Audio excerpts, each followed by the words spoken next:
Assalamualaikum warahmatullahi wabarakatuh. Halo, apa kabar Bapak Ibu guru hebat? Berjumpa lagi dengan saya Yasnita Yasin. Bapak Ibu, mungkin Bapak Ibu masih ingat bahwa pada episode sebelumnya kita telah membahas mengenai bagaimana menciptakan suasana kelas sebagai basis pendidikan karakter. Jadi kelas kita desain sebagai basis untuk menguatkan karakter anak-anak.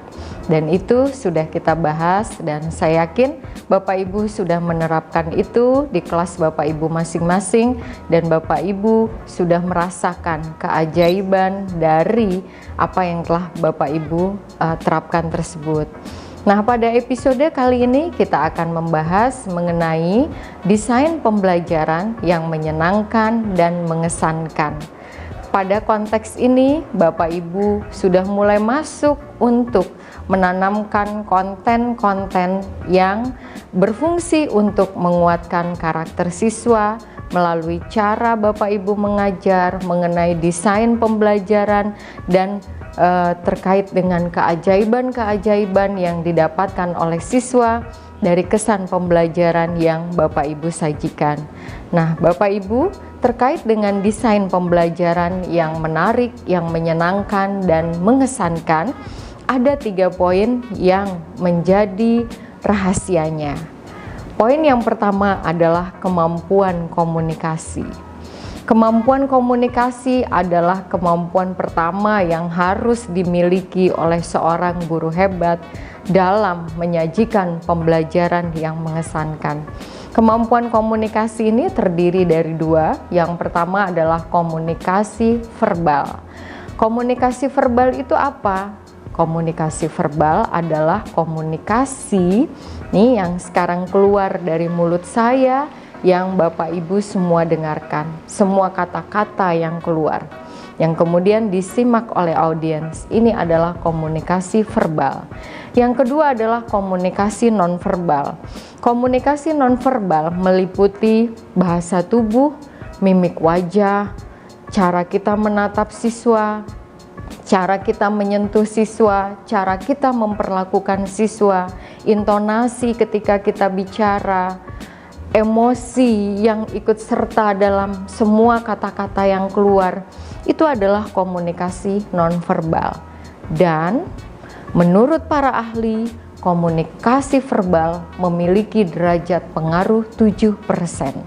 Sedangkan komunikasi nonverbal memiliki derajat pengaruh 93%. Jadi Bapak Ibu, kekuatan para guru hebat adalah pada komunikasi nonverbal. Anak-anak akan mengikuti Bapak Ibu, mengikuti perintah Bapak Ibu untuk membuang sampah pada tempatnya jika Bapak Ibu tidak hanya memerintahkan mereka, tapi ketika Bapak Ibu ikut serta bersama-sama dengan mereka membuang sampah. Kata-kata Bapak Ibu yang meminta mereka untuk membuang sampah pada tempatnya adalah komunikasi verbal. Sementara keikutsertaan Bapak Ibu untuk membuang sampah bersama mereka adalah komunikasi nonverbal. Dan yang akan melekat dalam memori mereka adalah ketika mereka melihat, menyaksikan bahwa Bapak Ibu gurunya ikut serta bersama-sama dengan mereka untuk membuang sampah. Nah, itu poin yang pertama Bapak Ibu. Poin yang kedua adalah pada pendekatan, metode, atau strategi pembelajaran. Untuk anak-anak generasi milenial, murid-murid kesayangan Bapak Ibu sekarang, mereka lebih dapat mencerna pembelajaran jika diberikan contoh-contoh yang konkret. Jika dimulai dari kemengapaan, jika diberikan hal-hal yang bersifat visual, yang kontekstual, yang dekat dengan kehidupan mereka. Mereka sulit mencerna hal-hal yang abstrak, yang konseptual. Karena itu, Bapak Ibu perlu menghidupkan pembelajaran itu dengan praktek-praktek langsung, dengan memberikan contoh-contoh, memberikan ilustrasi. Bapak Ibu juga bisa bertukar informasi dengan mereka, bertukar cerita, saling mendengarkan pengalaman, kisah-kisah. Nah, ini akan lebih mudah bagi anak-anak untuk mengkaitkan pengalaman itu dengan materi, dan Bapak Ibu juga dipermudah oleh kisah-kisah tersebut untuk membangun jembatan emosi mereka dari materi yang disajikan dengan pengalaman kontekstual mereka. Dan yang ketiga adalah kemampuan mengorganisasi materi. Bapak Ibu, materi di dalam buku pelajaran tentu sangat padat, tentu sangat banyak. Guru kadang-kadang bingung mana materi yang harus disampaikan, mana yang tidak. Nah, karena itulah Bapak Ibu harus cermat betul, harus mahir betul untuk mengorganisasi, memilih-milih, menyeleksi materi mana yang akan kita sampaikan kepada siswa. Bapak Ibu mungkin bisa menggunakan tayangan, namun saya sarankan tayangan Bapak Ibu bukan memindahkan teks buku ke dalam tayangan.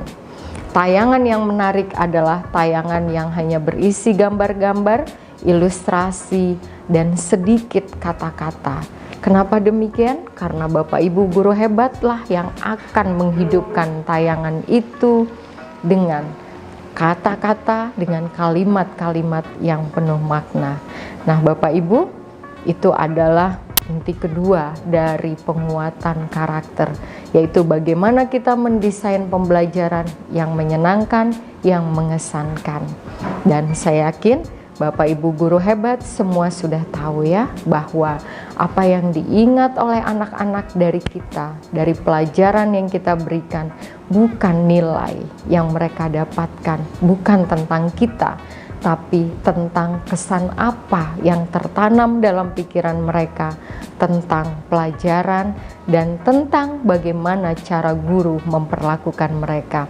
Terima kasih Bapak Ibu. Semoga Bapak Ibu terinspirasi dengan pembahasan kita hari ini. Salam hebat, hebat facilitation.